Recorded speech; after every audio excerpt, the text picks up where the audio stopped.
සුබ දවසක්. ආයුබෝවන්.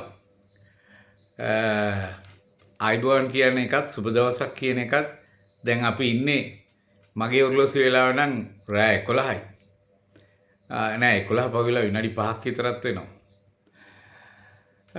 මේ වෙලාව බොහෝ අය නිින්දට යන වෙලාව.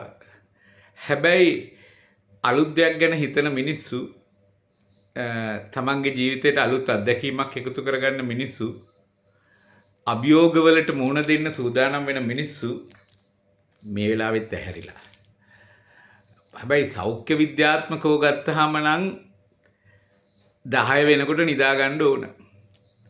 10 බැරි නම් 11 වෙනකොට නිදා ගන්න ඕනේ.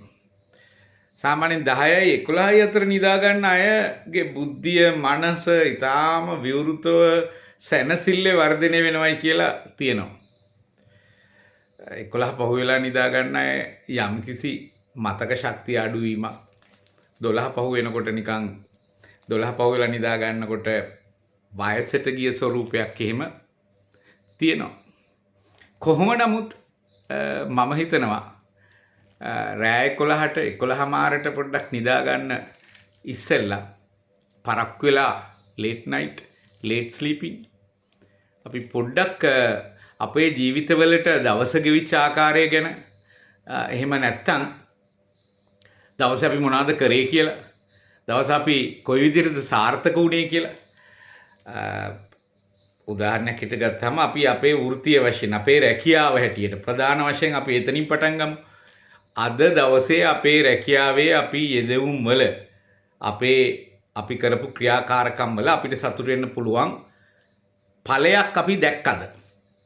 අපේ ආර්ථික අපේ ආදායම් මාර්ග අපේ ව්‍යාපාරික පැත්තේ අපේ ආර්ථික කළමනාකරණයේ පැත්තේ අපේ යෙදවුම් වල අපේ භාවිතය තුල අපේ ක්‍රියාකාරකම් තුල අපි යම්කිසි තෘප්තිමත් තැනකපත් වුණාද?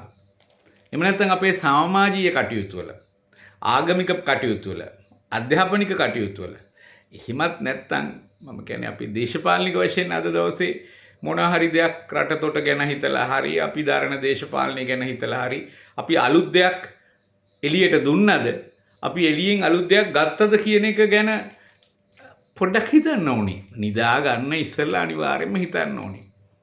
දැන් ওই නිින්දෙදී නම් සෞඛ්‍ය විද්‍යාත්මක කරුණු ගණනාවක් අපි අහලා තියෙනවා. එතකොට විශේෂයෙන්ම ඔය 9-10 අතර නිදා ගන්න අය මහා බුද්ධිමතුන් හැටියට මනසේ විශාල වපසරියක් නිරෝගීමත්ව ක්‍රියාකාරක වෙනවයි කියන එක අපි දන්නවා. 11න් පස්සේ නිදා ගන්න අය පොඩි මතක ශක්තිය අඩුවීම ඒ වගේ දේවල් තිබෙනවා. 12න් පස්සේ නිදා ගන්න අය වයසට යනවා නිකන් පෙනුමට වඩා වයසයි වයසට වඩා පෙනුමයි මේ වගේ තියෙන්නට පුළුවන්. හැබැයි ඔය මොන වුණත් ජීවිත අභියෝග වලට මුහුණ දෙන මිනිස්සු පීඩාවත් එක්ක සැරිසරන මිනිස්සු නිරන්තරයෙන්ම හෙට දවස මොන වගේ විදියට සාර්ථක කරගන්නද ඕනේදයි කියලා හිතන මිනිස්සු හැටියට අපි රෑ 11:00 වෙනකන් හරිය හැරගෙන අතීතාවර්ජනයක් කරලා පොඩි සමාලෝචනයක් කරලා පොඩි පුරෝගතනයක් හෙට දවස ගැන කරගත්තොත් තමයි හොඳ. එහෙම නොවෙන්නට අපේ ජීවිත ඔහේ ගලාගෙන යනවා. ඔහේ ගලාගෙන යන්න හැබැයි දැන් කාලයක් නෑ ජීවිත තියෙන මේ තරංකාරීත්වයත් එක්ක. එළියට බහිනකොට තියෙන ප්‍රශ්නත් එක්ක. ගෙවල් දොරවල් වල තියෙන ප්‍රශ්නත් එක්ක. එහෙම ඔහේ නිකන් ලතාවකට ගලාගෙන යන්න දෙන්න බෑ. අපි අපේ ජීවිතේ ගලා යන ස්වરૂපයේ කළමනාකරණය කරගත යුතුයි. අනිවාර්යෙන්ම එසේ නොමැති වුවහොත් අපේ ජීවිත වෙනත් අයගේ ලතාවට තාලයට ගලාගෙන යන්න ඉඩ දෙන්න වෙනවා. ඒක හොඳ දෙයක් නෙවෙයි.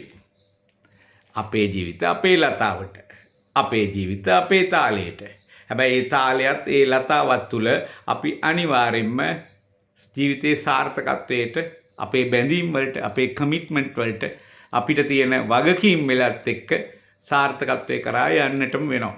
ඒ නිසා නිදා ගන්න පෙර පොඩිවට හිතන්නට ඕනේ. අද දවසේ අපි කරපු කාර්යභාරයයි හෙට දවසේ අපිට කරන්න තියෙන කාර්යභාරයයි. එහෙම හිතන්න බැරි අය එහෙම නොහිතන අය එවැනි ස්වයං විවේචනයක් නැති අය, එහෙම පුරෝකතනයක් කරන්න බැරි අය ජීවිතයේ හැමදාම පරදිනවා. පරදිනවා විතරක් නෙවෙයි, එයාලත් එක්ක ඉන්න අයටත් ඒක යම් එක්තරා විදිහක පීඩාකාරී, වේදනාකාරී අත්දැකීමක් වෙනවා. ඒ නිසා මම ඔබට කියනවා, මේ රාත්‍රිය සොඳුරු කරගමු. හීන දකිමු. සැනසille නිදමු. හෙට අවදි වෙනකොට අපි අද දවසේ කරපු කාර්යභාරයත් එහි ඉතිරිය කොයි ආකාරයෙන්ද හෙට කරන්න කියන එකත් ගැන අපි ඔළුවේ යමක් තියාගෙන ඇඳට යමු, නිින්දට යමු, කොට්ටෙට හිස තියමු. එනම් සුබ රාත්‍රියක්.